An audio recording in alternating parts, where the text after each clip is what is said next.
अस्सलामुअलैकुम, आप देख रहे हैं हो क्या रहा है। मैं हूं Faisal Abbasi, group editor 92 news. Irshad Ahmed Arif sahab साथ हैं। शुक्रिया इरशाद साहब आपका। आज की सबसे बड़ी खबर यह है कि बानी पीटीआई और वाइस चेयरमैन पीटीआई शाह महमूद कुरैशी को साइफर केस में इस्लामाबाद हाई कोर्ट ने बरी कर दिया है।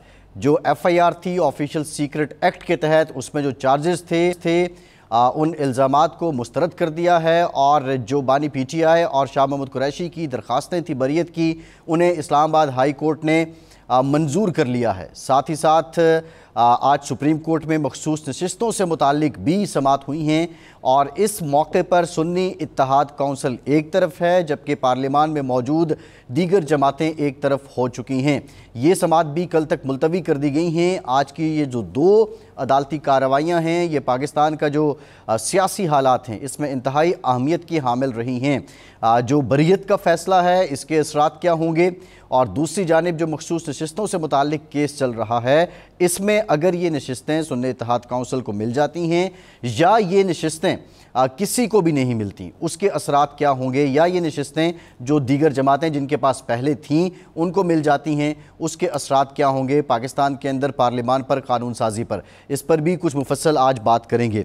एक अच्छी खबर आई है पाकिस्तान के अवाम के लिए। पाकिस्तान में जो महंगाई है उसमें कमी वाक़ हुई है और गुज़श्ता साल के निस्बत अब महंगाई की जो औसत शरह है वो 24% हो चुकी है। सिर्फ जो रवा माह है यानी मई का महीना जो था उसमें 13% महंगाई में कमी रिकॉर्ड की गई है। तो यकीनी तौर पे ये कितना इस्तेहकाम है और क्या ये फिलवक्त है या ये सिलसिला जारी रहेगा, इस पर भी आज कुछ मुफस्सल गुफ्तगू करेंगे। वज़ीर-ए-आज़म पाकिस्तान चाइना जा रहे हैं और ये दौरा पाकिस्तान के लिए कितना अहम है, सी पैक से मुताल्लिक, पाकिस्तान की जो इक़्तिसादी शराकत दारी है उससे मुताल्लिक। वज़ीर-ए-आज़म मुंतखब होने के बाद पहली मरतबा शहबाज शरीफ साहब चाइना जा रहे हैं। इन तमाम मामलात पे बात करेंगे। प्रोग्राम में हमें साबिक़ वज़ीर-ए-आज़म पाकिस्तान शाहिद खाकान अब्बासी साहब भी ज्वाइन कर रहे हैं। अब्बासी साहब थैंक यू वेरी मच। आपसे गुफ्तगू करेंगे। इरशाद साहब, आज का जो इस्लामाबाद हाई कोर्ट का फ़ैसला है, बानी पीटीआई और वाइस चेयरमैन पीटीआई इनको बरी कर दिया गया है। यहाँ पे जो सलमान सफदर साहब हैं, खिलाफ तवक्को और खिलाफ रवायत और खिलाफ कल्चर जो पीटीआई का है उससे हट के उन्होंने सिर्फ केस को फोकस किया। वो मीडिया पे उस तरह नहीं देखे, हमने सोशल मीडिया पे नहीं देखे। बहरहाल एट द एंड उन्होंने रिज़ल्ट के तौर पे इस बात को डिलीवर किया है। सियासी इम्प्लिकेशंस इसकी क्या हैं इरशाद साहब?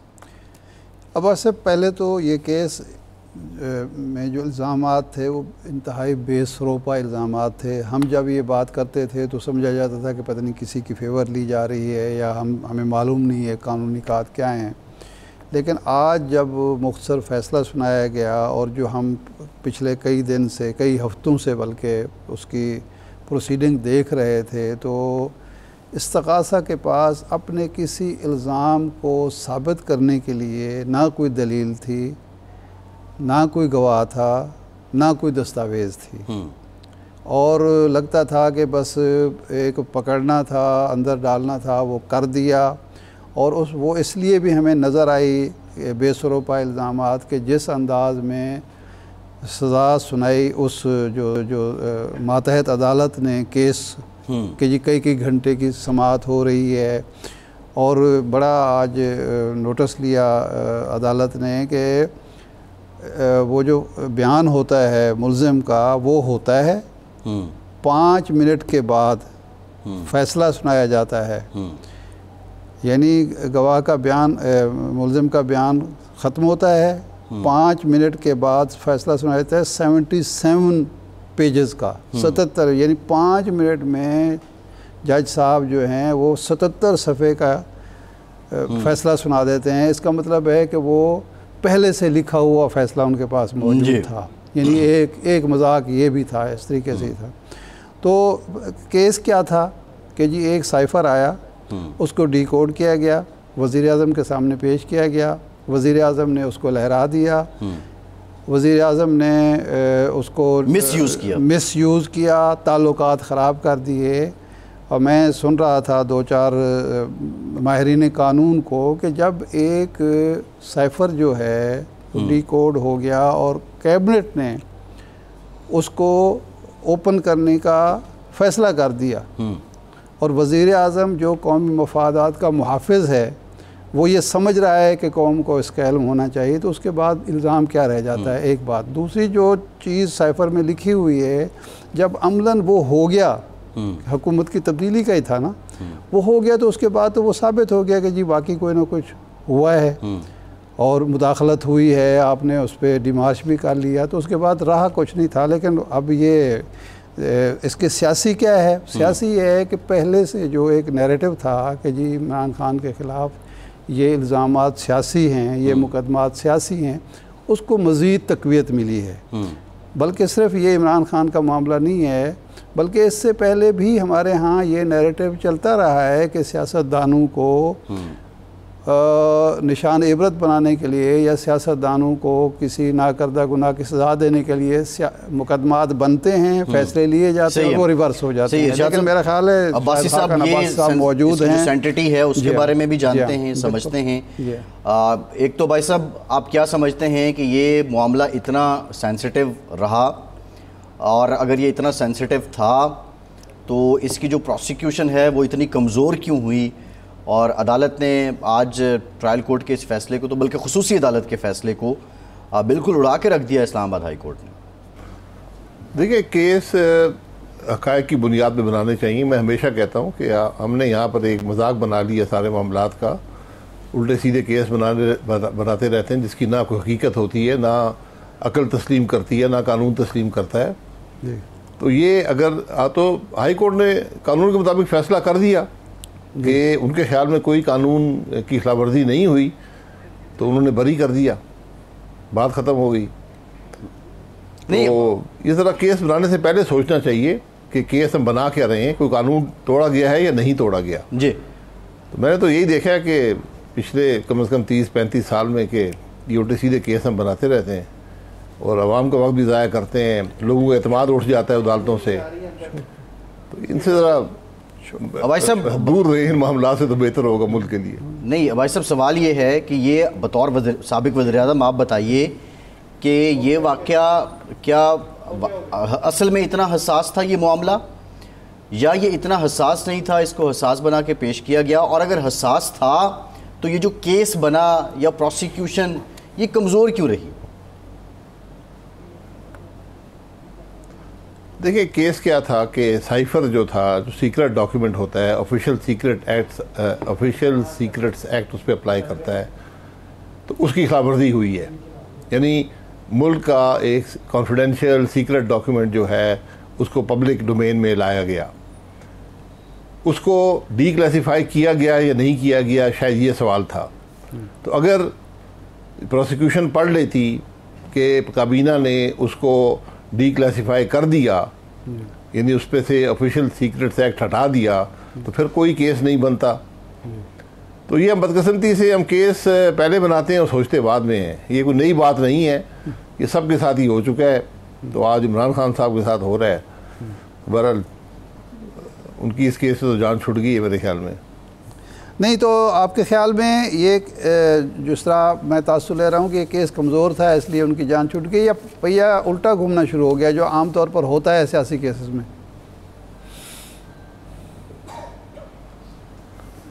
जी, पहिया ना सीधा घूमना चाहिए ना उल्टा घूमना चाहिए। केस कानून के मुताबिक बनाने चाहिए जी, और जो अदालतें हैं उनको फैसले कानून के मुताबिक करने चाहिए। ये आपको कोई वकील भी ये केस देखकर पहले दिन बता सकता था कि इस पे कोई जुर्म हुआ है या नहीं हुआ। तो मेरा ख्याल है आज अदालत ने यही कहा है कि कोई जुर्म नहीं था, तो आपने केस गलत बनाया है, सही बात ख़त्म हो गई। सही है। अच्छा अब्बास साहब, आप नैब केसेस पर हमेशा रोशनी डालते रहे हैं, बात करते रहे हैं कि नैब के इदारे को ख़त्म कर देना चाहिए, वो पॉलिटिकल इंजीनियरिंग करता है। लेकिन ये जो इस तरह के केसेस आए हैं, FIA की तरफ से केसेस आए हैं, तो आप समझते हैं ये भी उसी नौइयत के केसेस हैं और ये काम भी नहीं होना चाहिए? जी, आप बिल्कुल केस बनाएं, इदारे आपके पास मौजूद हैं, लेकिन जब आप गलत केस बनवाते हैं तो फिर इदारों की साख मुतासिर होती है। तो इस तरह तो मामला नहीं चलेगा ना। अभी मेरे खिलाफ जो केस नैब ने खुद ख़त्म किया है वो 6 साल चलता रहा। तो फिर 6 साल बाद हमें इंसाफ मिल गया। मैंने तो इंसाफ मांगा ही नहीं था। मैंने कहा यार इस केस को चलाए, इसके जो विटनेस है उनको लेकर आए, यहाँ पेश करें, वो बात करें। तो बहरहाल उन्होंने कहा जी हमारे पास केस ही नहीं, खुद ही उन्होंने कहा जी केस नहीं है, गलती हो गई थी। तो बहरहाल गलती हो गई है तो 5 साल बाद ख़त्म हो गया। हमें तो छोड़े, जो बाकी 13 लोग थे उनका क्या बनेगा? नहीं, जिंदगी को आपने जो ख़राब किया। जी नहीं, अब तो जो नया ऑर्डिनेंस आया है, आपको रिलीफ एक और भी मिला है कि अब आप उसके ख़िलाफ़, नैब के ख़िलाफ़ या जिन लोगों ने आपको केस में मुलव्वस किया उनके खिलाफ़ बाकायदा FIR दर्ज करवा सकते हैं। आप उल्टा केस चला सकते हैं और उनको पहले तो खैर 5 साल उन्होंने सज़ा रखी थी, अब 2 साल सज़ा भी दिलवा सकते हैं। तो आप इस तरफ जाएंगे? नहीं, ये उन्होंने जो असल रूह थी पिछली तरमीम थी उसको बदल दिया है। अच्छा, इसमें बचा दिया है नैब के अफसरान को। नैब के ओरिजिनल कानून में उनको इस्तिस्ना हासिल थी हर किस्म की अदालती कार्रवाई से। तो अब जो ये तरमीम आई है मेरी समझ से बाहर है कि क्यों की गई है और कैसे की गई है। तो तरमीम जो हुई थी इससे पहले उसके अंदर वो इस्तिस्ना हटा दी गई थी काफ़ी हद तक। ठीक, अब उस इस्तिस्ना को वापस बहाल कर दिया गया है काफ़ी हद तक। जी, तो बहरहाल हम तो मैलाफाइडी के मामलात पर कि इन्होंने जो कुछ किया है वो बदनीयती पर किया है, तो उसकी इस्तिस्ना नहीं मिलती आपको। तो हम तो जाएंगे अदालत में, ताकि हमेशा के लिए ये जो बुराई है इसको ख़त्म किया जाए। अब साहब इस वक्त हुकूमत ऑर्डर पे ऑर्डर, ऑर्डिनेंस पे ऑर्डिनेंस ला रही है, बिल ला रही है। कभी पीका एक्ट में तरमीम कर देती है, नए ऑर्डिनेंस में तरमीम करके जिस तरह आप कह रहे हैं अफसरान को बचा लिया जाता है। पंजाब में हद तक इज़्ज़त बिल आया है जिसमें सहाफ़ियों को रगड़ने का प्रोग्राम है। तो क्या वजह है कि हुकूमत अच्छे तरीके से चल रही है, जमहूरी हुकूमत है, वोट के ज़रिए आई है, कानून की बालादस्ती की बात करते हो, तो ये कवानीन जो काले कवानीन हैं, ड्रैकोनियन लॉ जिनको कहा जाता है, क्यों लाए जा रहे हैं? देखिए, ड्रैकोनियन लॉ आप बेशक लाएं, वो आप और मैं ड्रैकोनियन कहेंगे, हुकूमत के जो लोग होंगे वो कहेंगे जी बड़ी ज़रूरत है, मुल्क से बगैर नहीं चल सकता। लेकिन हकीकत ये है कि आपको जो पार्लियामेंट के जो ट्रेडिशंस हैं उनके मुताबिक कानून साजी करनी चाहिए। पार्लियामेंट की रवायात ये हैं कि बिल लाया जाता है, उस पर डिबेट होती है पार्लियामेंट के अंदर, उसको कमेटी में भेजा जाता है, वहाँ पर डिबेट होती है, वापस आता है असली शक्ल में, नई शक्ल में, फिर डिबेट होती है, फिर जाकर हर शिक पर डिबेट होती है। तो उसको मुकम्मल परख कर अवाम के सामने परख कर उसको कानून बनाया जाता है। यहाँ पर 2 आदमी बैठते हैं, वो कहते हैं हमें आज ये ज़रूरत है तो आज ही ये कानून बना दें क्योंकि कल हमने इस कानून को इस्तेमाल करना है। तो वो ऑर्डिनेंस बना के भेज देते हैं। असेंबली कभी चल रही हो तो उसको बंद भी कर देते हैं। असेंबली या सेनेट चल रही हो तो आप ऑर्डिनेंस जारी नहीं कर सकते, तो उनको भी फारिग कर देते हैं कि तुम बंद हो जाओ ताकि हम ऑर्डिनेंस जारी कर सकें। ये नाकामी है, ये एक नाअहली है और जमहूरी हुकूमतें इस तरह नहीं करती। सही है। अब भाई साहब, यहाँ पे 1971 से मुताल्लिक एक ट्वीट हुआ। माजी में हमने देखा कि नवाज शरीफ साहब ने शेख मुजीबुर रहमान से मुताल्लिक बात की थी और आज उसी तरह की बात ऑलमोस्ट बानी PTI भी कर रहे हैं। ये 1971 से मुताल्लिक जो अबहाम है और उसमें एक स्पेस है पॉलिटिकल पॉइंट स्कोरिंग की, ये अबहाम आज तक दूर क्यों ना हुआ और इसके जो ज़िम्मेदारान थे सकूत ढाका के, उसका तायुन क्यों ना हो सका और हमूदुर रहमान कमीशन रिपोर्ट जो है वो सिर्फ सियासत के लिए क्यों रह गई है?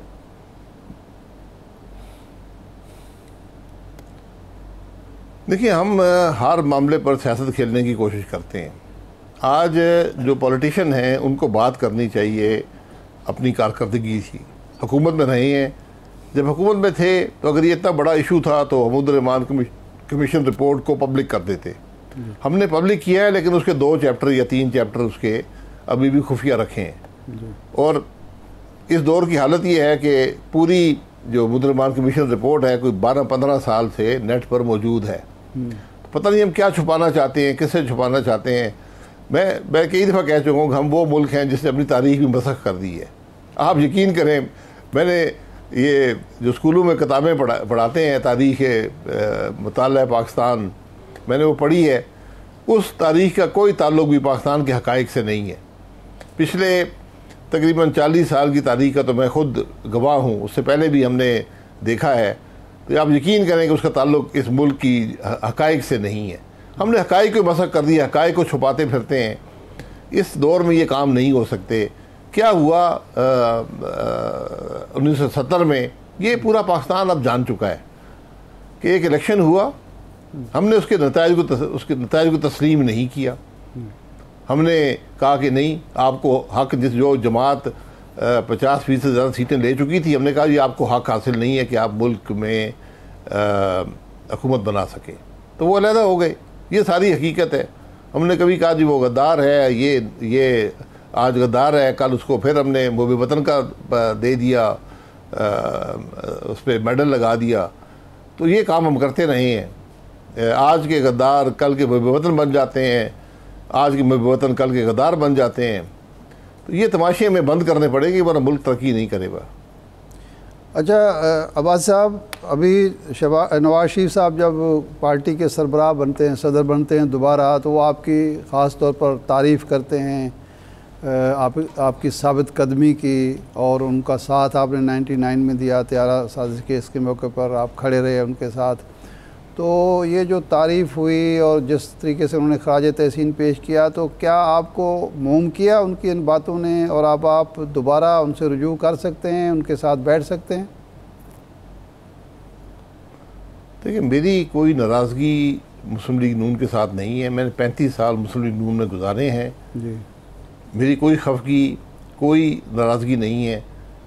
मियाँ साहब की बहुत मेहरबानी है, ये उनकी बड़ाई है, उनका ज़र्फ़ है कि उन्होंने जिस दिन सदारत का ओहदा संभाला तो मेरे बारे में उन्होंने बहुत ऐसन अल्फाज में उन्होंने ज़िक्र किया।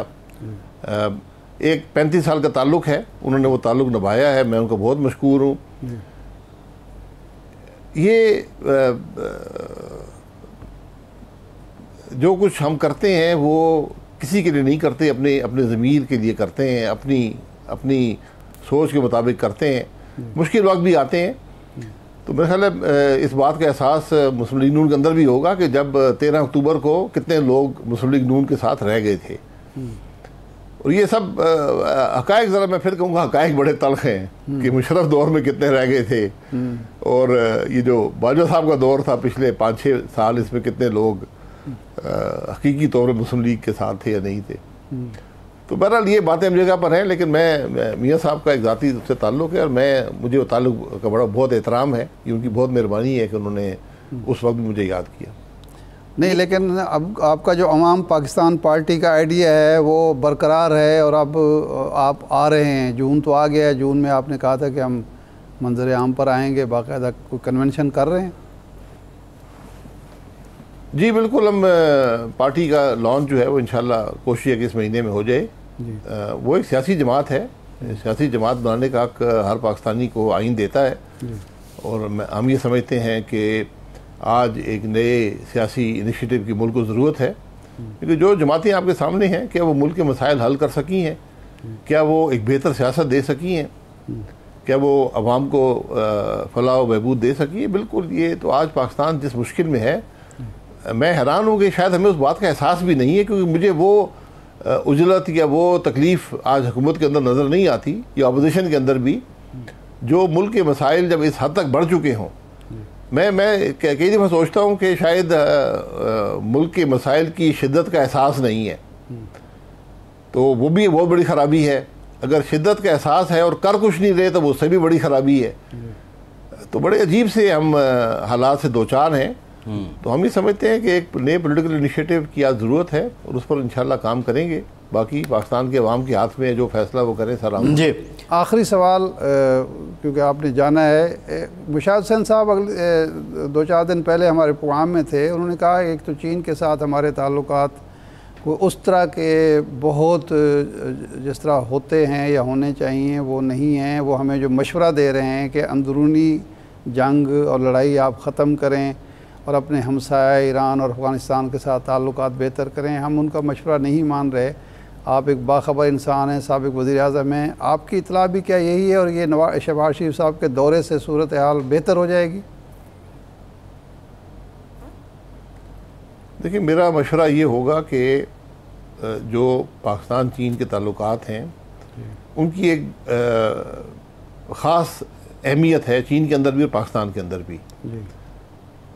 उन ताल्लुकात में क्या कमी आई है या बड़े हैं, इसका जायज़ा वज़ीर-ए-आज़म साहब को लेना चाहिए और उसके मुताबिक अपने दौरे को इस्तेमाल करना चाहिए। ये एक बहुत हिसास मामला है। चीन हमारा हमसाया भी है और हमारा बहुत पुराना साथी और हर मुश्किल वक्त में काम आने वाला मुल्क है। क्या हमारे ताल्लुकात जो सीपैक के ज़माने पे बड़े थे, पिछले 6 साल में वो बेहतर हुए हैं या उनके अंदर कमी आई है? अगर कमी आई है तो उस कमी को दूर करने की ज़रूरत है। तो प्राइम मिनिस्टर साहब को ये दौरा उसके लिए इस्तेमाल करना चाहिए। उनको बेहतर मुशावरत की ज़रूरत है, मेरा ये राय होगी कि ज़रा मुशावरत को वसी करें और मामलात को समझें कि हम कहाँ पर खड़े हैं और कैसे इस ताल्लुक़ को दोनों मुल्कों के मफाद के लिए इस्तेमाल किया जा सकता है। इस ताल्लुक़ को बढ़ाने की ज़रूरत है आज। सही, ठीक। बहुत शुक्रिया शाहिद खाकान अब्बासी साहब, आपके वक्त का आप हमारे साथ मौजूद थे। एक ब्रेक के बाद दोबारा होंगे, हमारे साथ रहिए।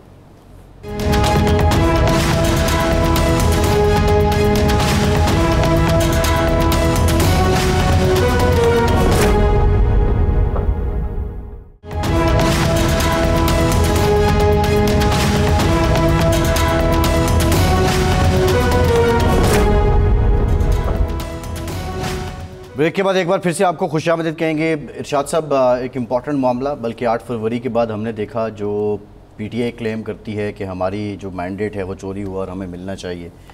फिर धांधली से मुतालिक बड़े पैमाने पे तकरीबन 68 के करीब उनकी शिकायत कौमी असम्बली के हलकों से मुतालिक और 3 हलके इस्लामाबाद के भी हैं। NA 47 जो है, तारिक फजल चौधरी साहब वहाँ से कामयाब हुए और फिर उनके जो मुखालिफ उम्मीदवार थे वो चले गए अदालत में। अब आज उनके जो वकील हैं तैमूर साहब, उन्होंने माज़रत कर ली है ज़ाती मसरूफियात के बायस, और ये जो जीते हुए उम्मीदवारान हैं वो ये कहते हैं कि अब ट्रिब्यूनल जो है उसको बदला जाए, जबकि जो मौजूदा हैं वो इसी के साथ जा रहे हैं। बाकी जो पॉलिटिकल है, इस्लामाबाद हाई कोर्ट से मुतालिक, वो सारी बातें पब्लिक के सामने हैं कि इम्प्रेशंस क्या हैं। अब क्या समझते हैं कि ट्रिब्यूनल्स के फ़ैसले, ये जो एक बहुत बड़ा हवा है, इसको ख़त्म कर पाएंगे और मुतमईन हो जाएगा जो भी फ़ैसला आएगा, खा वो हारने वाले के हक़ में आए या जीतने वाले के हक़ में आए? अब साहब देखें, ये जो 3 MNAs ने, पहले तो ट्रिब्यूनल ने जब बुलाया वो चले गए वकील समेत, और वहाँ जीत का दावा कर आए। उन्होंने कहा जी फार्म 45 पेश करें, दोनों फरीकों से कहा। दिलचस्प बात यह है कि जो हारने वाले हैं वो भी आ गए, यानी वो सिर्फ पीटीआई के लोग नहीं आए, वो जो दूसरे हैं जो हारे हैं उसमें मसलन वो नवाज खोखर साहब हैं, उन्होंने भी अपने फार्म जमा करा दिए और वो मैच कर गए पीटीआई के फार्म से। एक और पार्टी है, उम्मीदवार है, उन्होंने भी जमा करा दिए। जो जीतने वाले हैं, जिनके पास रिकॉर्ड होना चाहिए और जो हुकूमत में हैं और जिनको रिकॉर्ड बआसानी दस्तयाब होगा, वो अभी तक फार्म 45 नहीं जमा करा सके।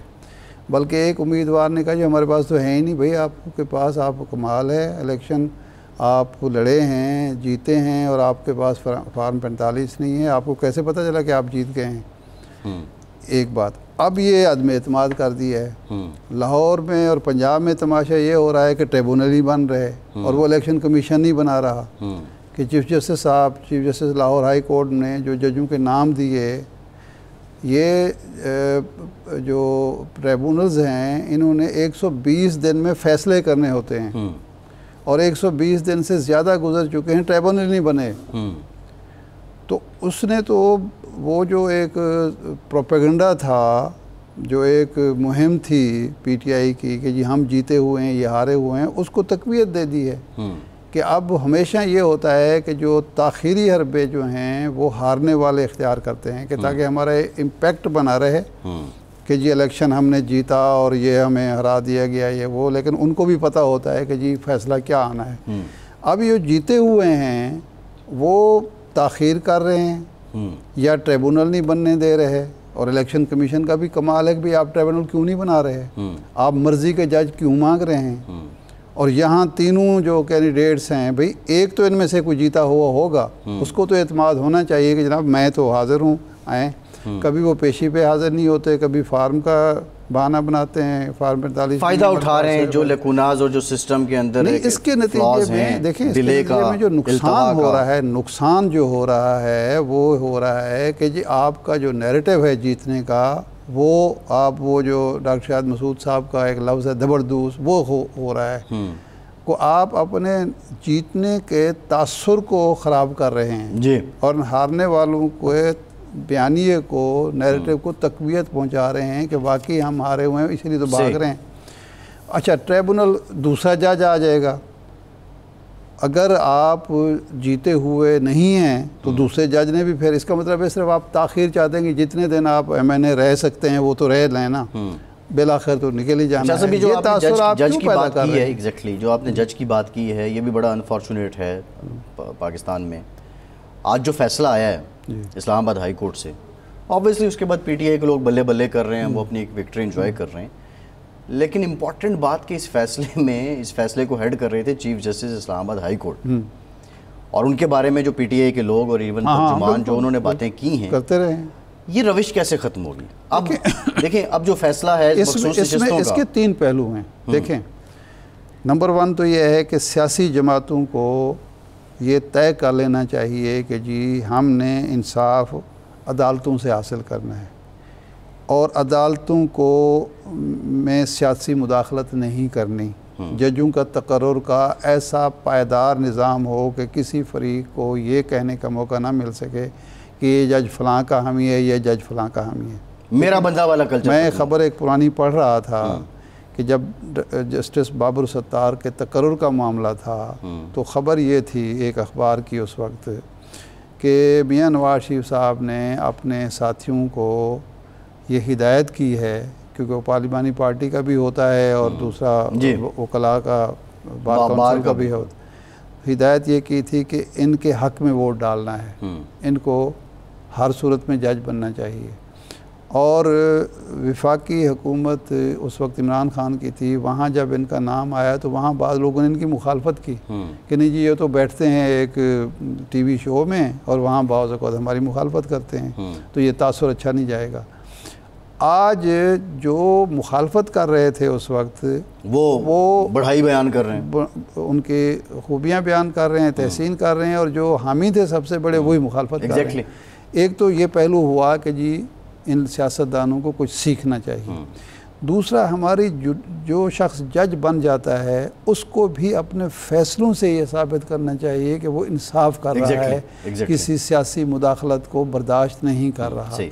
और तीसरा जो है वो ये है कि जी ये सिर्फ आला अदालतों का मामला नहीं है जहाँ हाई प्रोफाइल केस जाते हैं, बल्कि ये निचली सतह पर भी, यानी सिविल जज से लेकर ऊपर तक निज़ाम इंसाफ ऐसा होना चाहिए जिसमें बिला तफरीक इंसाफ मिले, जल्द इंसाफ मिले। ये भी बड़ा ज़रूरी है। जिस तरह ये अब्बासी साहब अभी बता रहे थे कि 6 साल के बाद बरी हो गए, भाई 6 साल जो ज़ाय किए एक शख्स के, आपने शख्स के नहीं, साबिक वज़ीर आज़म के, उसकी शोहरत को नुकसान पहुँचा, उसको बच्चों के सामने, दोस्तों के सामने, मिलने वालों के सामने, दुनिया के सामने मतून किया गया, इसका भी कोई एहसास है किसी को? बिल्कुल ठीक है। और बिल्कुल ये कानून होना चाहिए, और सिर्फ ये नहीं है कि प्रोसिक्यूशन के हवाले से जो फैसला गलत, यानी प्रोसिक्यूशन गलत केस बनाती है और एक जज के कई फैसले गलत साबित होते हैं ऊपर जाके, उनके लिए भी कोई ना कोई पनिशमेंट। बिल्कुल ठीक है शाह साहब। 2 खबरें और हैं जी। एक खबर ये है कि इदारा शुमारियात ने रिपोर्ट दी, और बड़ी अच्छी खबर है पाकिस्तान के अवाम के लिए। सिर्फ मई के महीने में 13% महंगाई कम हुई है। गुज़श्ता साल इन दिनों महंगाई 38% थी, अब 24% आ चुकी है। और दूसरी खबर ये है कि एक सर्वे रिपोर्ट आई है जिसके मुताबिक कि जिन लोगों की तादाद 1.5 साल 2 साल पहले 12% थी कि पाकिस्तान दुरुस्त समत में जा रहा है, अब वो 18% तक पहुँच चुकी है। महंगाई कम होने के पीछे अवामिल इरशाद साहब आपको क्या नज़र आते हैं? लेकिन उससे बड़ा सवाल, ये फ़िल वक्त है या आप समझते हैं कि ये पॉलिसीज़ जो हैं वो इसी तरह जारी रहेंगी? एक ब्रेक लेते हैं, ब्रेक के बाद हमें अली ज़फ़र साहब भी ज्वाइन करेंगे कि सीनियर रहनुमा हैं, सेनेटर हैं, कानूनदान भी हैं, उनसे भी हम ये जानेंगे, और जो कानूनी निकात हैं ऑब्वियसली उनके साथ हम कानूनी मामलात उन पर भी बात करेंगे। हमारे साथ रहिए।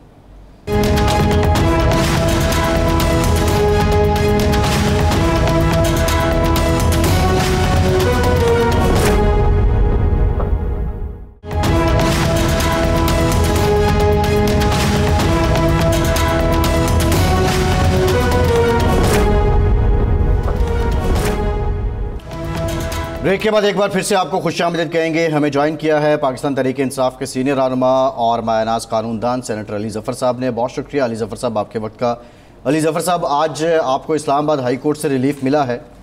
कल तक आपकी जमात के लोग, इवन जो ऑफिशियल तर्जुमान हैं, वो नाम ले के जजेस पर तनकीद करते थे इस्लामाबाद हाई कोर्ट के चीफ जस्टिस से मुताल्लिक।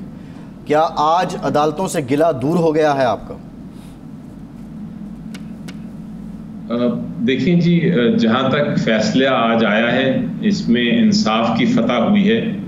ये फैसला बिल्कुल दुरुस्त है और यही फैसला होना चाहिए था, और मैं कम अज़ कम और मेरे जितनी लीगल टीम है वो यही फैसला एक्सपेक्ट कर रहे थे। मैं इस केस में चूँकि नीचे से इन्वॉल्व था, ट्रायल से इन्वॉल्व था, और ये अपील में भी हमने ड्राफ्टिंग की और हमने इस पर सारी मेहनत की, तो मुझे यकीन था कि अल्टीमेटली ये फैसला यही होगा जो आज हुआ है, यानी कि इमरान खान साहब और शाह महमूद कुरैशी साहब को बरी कर दिया जाएगा और ये सज़ाएं ख़त्म कर दी जाएंगी। तो ये फैसला आया है, खुशाइन फैसला है। जहाँ तक मेरा ज़ाती ताल्लुक़ है, आपने सवाल पूछा कि जज साहिबान के ख़िलाफ़ या उनके ख़िलाफ़ कोई बातचीत करना या उनको ये कहना कि उन्होंने केस क्यों फ़ैसला किया, मैं इस पर बड़ा क्लियर हूँ कि जज साहिबान अगर गलत फैसला कर भी दें तो आप फैसले पे तनकीद ज़रूर करें, लेकिन इसका ये मतलब नहीं कि आप जज को हटा सकते हैं।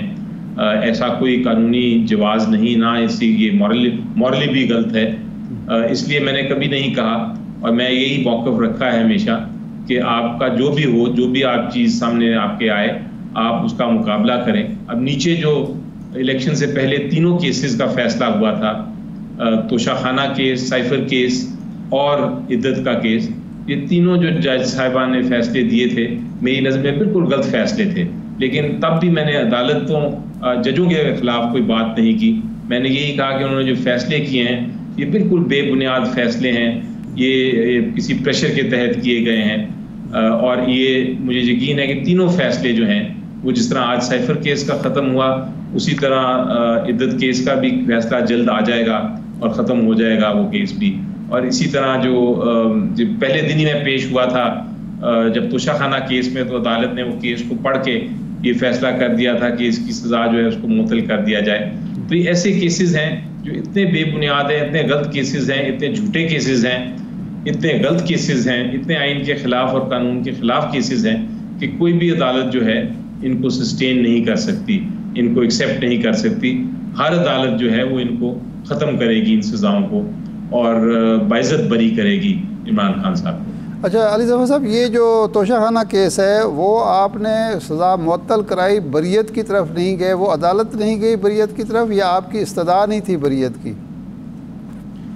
नहीं, पहले दिन ये केस जब लगा था तो हमारा तो मौक़िफ़ ये था कि इसको आप पूरी तरह सुने, लेकिन अदालत ने कहा कि हमने देख लिया है, हम आपको फ़िलहाल एक इंटरिम रिलीफ दे देते हैं, हम आपको जो सेंटेंस है आपका उसको मुअत्तल कर देते हैं सज़ा को। ये जब साइफर का केस ख़त्म होगा तो हम ये फिर तोशाखाना वाला केस चलाएंगे, हम दोनों केस इकट्ठे नहीं चलाना चाहते, तो इसलिए ये मामला इस तरह गया है। अब साइफर का केस भी ख़त्म हो गया है तो तोशाखाना का केस शुरू हो जाएगा। नहीं, ये एक ही दरख्वास्त थी या मुतफर्रिक थी? नहीं, अलग अलग केस तो अलग थे, लेकिन अलग थे, एक ही अदालत ने सुनने होंगे ना जी, एक ही बेंच ने सुनने होंगे। अच्छा अली ज़फ़र साहब, ये फरमाएं कि अब मखसूस नशिस्तों के केस भी एक फुल कोर्ट सुन रही है, तो वहाँ आपको क्या माहौल नज़र आ रहा है? क्योंकि ये सुप्रीम कोर्ट के ही फैसले के ख़िलाफ़ आप गए हैं, तो वहाँ से आपको भी इसी तरह रिलीफ मिलता नज़र आएगा, या वो जो आपका निशान छीना गया था उसके असरात आपको भुगतने पड़ेंगे? जी देखिए, सुप्रीम कोर्ट के फैसले के खिलाफ नहीं गया। ये एक्चुअली हुआ ये कि ये इलेक्शन कमीशन ऑफ पाकिस्तान ने जो रिजर्व सीट्स थी, जो मखसूस नशिस्तें थी, वो पीटीआई को देने के बजाय या सुन्नी इत्तेहाद को देने के बजाय उन्होंने दे दी बाकी जमातों को। जब इसको चैलेंज किया गया इलेक्शन कमीशन के फैसले को, तो पेशावर हाई कोर्ट के जज साहिबान ने भी कहा कि इलेक्शन कमीशन ऑफ पाकिस्तान का फैसला दुरुस्त है। ये उस फैसले के खिलाफ सुप्रीम कोर्ट में आए हैं, और सुप्रीम कोर्ट में जब ये 3 मेंबर बेंच के सामने केस लगा तो 3 मेंबर बेंच ने कहा कि हम इस पे फुल कोर्ट सुनेगा, जो फुल कोर्ट सुन रहा है। तो उम्मीद तो ये है कि आइन और कानून के मुताबिक फैसला होगा, क्योंकि इससे पहले जो फैसला हुआ था, आपको याद है सिंबल केस का, जो सुप्रीम कोर्ट 3 मेंबर बेंच ने किया था, वो फैसला बिल्कुल आइन और कानून के खिलाफ था, और उसको भरपूर तरीके से ना सिर्फ डोमेस्टिकली हमारे एक्सपर्ट्स ने बल्कि पूरी दुनिया ने उसको जब पढ़ा और समझा तो उसको कंडेम किया कि ये फैसला दुरुस्त नहीं है। तो अब वो जब वो फैसला दुरुस्त नहीं था, उसकी सीक्वेंस में उसकी वजह से ये रिजर्व सीट्स का मामला भी उठाया, और चूंकि सिंबल ले लिया गया था तो इलेक्शन कमीशन ऑफ पाकिस्तान ने कहा कि सिंबल ले लिया गया है, इसलिए हम आपको ये सीटें भी नहीं दे सकते, रिजर्व सीट्स। तो ये सारा मामला सुप्रीम कोर्ट के सामने, और मुझे यकीन है कि सुप्रीम कोर्ट में जो मैं ऑब्जर्वेशन सुन रहा हूँ कि सुप्रीम कोर्ट इसका हल ढूंढ रहा है और कह रहा है कि ये कैसे हो सकता है कि इलेक्शन कमीशन ऑफ पाकिस्तान 2 किस्म के मौक़िफ़ इख्तियार करे, एक तरफ सिंबल भी ले ले, दूसरी तरफ कहे आप इंडिपेंडेंट कैंडिडेट्स भी हैं, और जब इंडिपेंडेंट कैंडिडेट किसी जमात को ज्वाइन करना चाहें तो कहें आप जमात को भी ज्वाइन नहीं कर सकते। तो यहाँ तो आप एक तरफ फैसला करें और उसके मुताबिक चलें। ये ऑब्जर्वेशंस आई हैं जज साहिबान की। सही है। अच्छा, फैसला अभी नहीं। अली जफर साहब, आज ये जो प्रोसीडिंग हुई उसमें सरप्राइजिंगली JUI, जिसके साथ आपकी कुर्बतें बढ़ रही हैं, मौलाना के साथ इत्तेहाद की बातें हो रही हैं, उसने भी सुन्नी इत्तेहाद काउंसिल की जो मर्ज़ी है उसके ख़िलाफ़ बात की है। कामरान मुर्तज़ा साहब ने जो है दीगर जो पार्लिमानी जमातें उनके साथ वो खड़े हुए हैं। तो क्या कोई इत्तेहाद पे इसका असर पड़ेगा, या ये आपके लिए एक सबक भी है, एक इशारा भी है कि ये इत्तेहाद कोई बन भी गया तो इतना पायदार नहीं होगा? देखिए, इत्तेहाद जब बनता है तो आपका एक कॉमन ग्राउंड होती है, यानी कि आप इत्तेहाद का ये मतलब नहीं कि 2 पॉलिटिकल पार्टीज या सियासी जमातें वो आपस में जम हो जाएं या मर्ज हो जाएं। उस पर वो ऑब्वियसली एक आपकी एक प्लेटफॉर्म होता है या एक मकसद होता है जिसके लिए आप इकट्ठे होते हैं। अब इस केस में, रिजर्व सीट्स के केस में, दोनों पॉलिटिकल पार्टीज PTI या सुन्नी इत्तेहाद कह लें आप, और JUI का मकसद एक नहीं है, दोनों का बल्कि इख्तलाफ है, क्योंकि रिजर्व सीट्स JUI को जो नहीं मिलनी थी वो इसलिए मिल गई कि इलेक्शन कमीशन ऑफ पाकिस्तान ने सुन्नी इत्तेहाद की रिजर्व सीट्स लेके JUI को दे दी। इसलिए ऑब्वियसली JUI का मौक़िफ़ यही रहेगा कि हमें ये सीटें मिलनी चाहिए, और वो इसको अपोज करेंगे, इसकी मुखालफत करेंगे। नहीं, फिर वो धांधली के खिलाफ, अली जफर साहब, धांधली के खिलाफ जो नज़रिया है, जो एक पूरा प्रचार है, मौलाना भी करते हैं, ये सीटें अगर आपकी हैं और वो धांधली की वजह से उसको मिल जाती हैं JUI को, तो फिर कौन से कॉमन ग्राउंड्स रह गए हैं? तो ये तो एक सरासर तजाद है कि मीठा मीठा आप हब कर लें और कड़वा कड़वा थू कर लें। ये आपका जो तज्जिया है ये भी अपना एक तरफ दुरुस्त है, लेकिन अगर आप देखें तो जो कॉमन इसकी ग्राउंड है हमारी इकट्ठे बैठने की या इकट्ठे कम से कम एक मौक़िफ़ इख्तियार करने की, वो यही है कि ओवरऑल इलेक्शन में धांधली हुई है, और अगर इलेक्शन में धांधली हुई है तो इसका एक तरह से अकाउंटेबिलिटी होनी चाहिए, उसको दुरुस्त करना चाहिए, और अगर ज़रूरत पड़े तो दोबारा इलेक्शन कराएं, साफ शफाफ इलेक्शन कराएं, या कम से कम उन सीटों पे इलेक्शन दोबारा कराएं जिन सीटों पे इल्ज़ामात हैं कि इसमें धांधली हुई है। तो ये इस हद तक तो मौक़िफ़ हमारा इकट्ठे है। इससे आगे मैं नहीं समझता कि फ़िलहाल कोई ऐसा पॉइंट है जिस पे हमने एक कॉमन एजेंडे पे हम चल सकते हैं, लेकिन अभी फ़िलहाल मकसद यही है कि जो PDM की जमातें इस वक्त मैंडेट को चुरा के बैठी हैं हुकूमत में, उनके ख़िलाफ़ हम एक यूनाइटेड, एक मुस्तहकम इत्तेहाद हमने कायम हम कर सकते हैं मेरी नज़र में। लेकिन उससे आगे जिस तरह आपने देखा कि इस केस में भी इख्तलाफात हैं और वो अपनी जगह और हम अपनी जगह हैं, तो उससे आगे मुझे नहीं लगता कि कोई ऐसा यूनियन बन सकती है। फ़िलहाल मे भी मुस्तकबिल में आके मज़ीद मामला बेहतर हों, लेकिन फ़िलहाल तो ये एक ही प्लेटफॉर्म है इसके अलावा कोई प्लेटफॉर्म नहीं। और जो आपने तज्जिया किया उसमें भी एक मंतक है, उसमें भी एक लॉजिक है, उसको मैं डिनाई नहीं कर सकता, लेकिन मैंने अपना मौक़िफ़ आपको पेश किया। जी जी। अच्छा, ये फरमाएं कि एक ट्वीट किया बानी पीटीआई ने, उस पर आपकी जमात के लीडर ने जो इस वक्त चेयरमैन हैं, उन्होंने कहा कि जी इस ट्वीट को बानी पीटीआई की तायद व हिमायत या मंजूरी हासिल नहीं है। लेकिन बाद में पता चला कि नहीं जनाब, ये उनकी मर्ज़ी से हुआ है। और अब जमात के अंदर दो आरा चली आ रही हैं, कुछ लोग इससे फासला पैदा कर रहे हैं, कुछ इसकी बाकायदा उस पर खड़े हुए हैं डट के, जी बिल्कुल यही सूरत हाल है। अव्वल तो ये है कि 1971 का 1971 का 2024 से मुआजना कोई बनता है, और क्या मशरक़ी पाकिस्तान की अलहदगी का वाहिद सबब यही था कि मैंडेट तस्लीम नहीं किया गया। और दूसरा ये कि अब ऑफिशियल पोजीशन क्या है कि आप उसको ओन करते हैं बतौर पार्टी के सारे रैंक्स एंड फाइल, या नहीं ऐसी बात नहीं है, ये इख्तलाफी मामला है।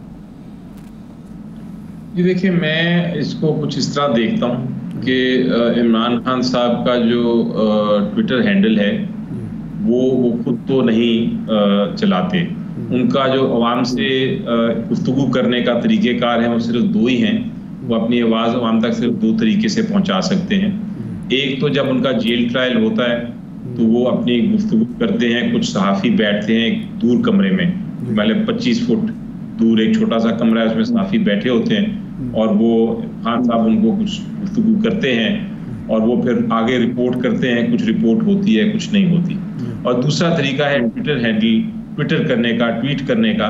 और वो जो ट्वीट करना है उसमें उनको वो खुद, चूंकि उनके पास फ़ोन की गुंजाइश नहीं, ना खुद ट्वीट नहीं कर सकते, ना उनको कागज़ लिख के भेज सकते हैं क्योंकि वो भी बाहर जाने दिया जाता, तो वो ज़ुबानी गुफ्तगू करते हैं और अपना मौक़िफ़ पेश करते हैं और फिर वो एक से दूसरे से तीसरे बंदे के पास वो मौक़िफ़ जाता है और फाइनली फिर वो ट्वीट की शक्ल में अवाम तक आता है।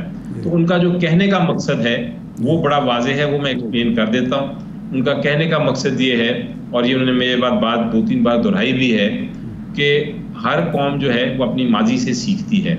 माजी में गलतियाँ अगर कोई होती हैं, चाहे जो भी करे, वो अगर आपने अपना प्रेजेंट जो है हाल है उसको ठीक करना है और मुस्तकबिल को मुस्तहकम बनाना है, तो फिर आप माजी की गलतियों से सीखें। इसी तरह कौमें आगे बढ़ती हैं। और उन्होंने कई बार कहा है, जब मेरे से गुफ्तगू की है, कि जो हमारा 1971 का जो हुआ क्राइसिस, जिसमें पाकिस्तान तकसीम हो गया, ईस्ट पाकिस्तान बांग्लादेश बन गया, तो उसकी वजूहात बड़ी वाज़ेह हैं। उसमें सियासतदानों की कुछ गलतियां भी हैं, कुछ जानबूझ के सियासतदानों ने किया, कुछ इस्टेब्लिशमेंट की गलतियां हैं, कुछ जो हमारे दुश्मन थे उनकी स्ट्रेटजी जो कामयाब हो गई। तो ये सारी चीज़ों को देख के, लेकिन अली जफर साहब जो ट्वीट किया गया वो तो स्ट्रेट अवे है, उसमें जनरल याह्या खान की फ़ोटो लगाई गई, फिर उसके बाद जो लगा वो भी आपके सामने है। आपकी जमात के लोग, सेक्रेटरी जनरल आपके फ़र्द वाहिद की बात करते रहे तब भी, अब भी। तो ये तो सारी बातें जिसका आप रेफरेंस दे रहे हैं, ये तो नहीं, वो तो एक स्पेसिफिक इक़्तिबास लिया गया है।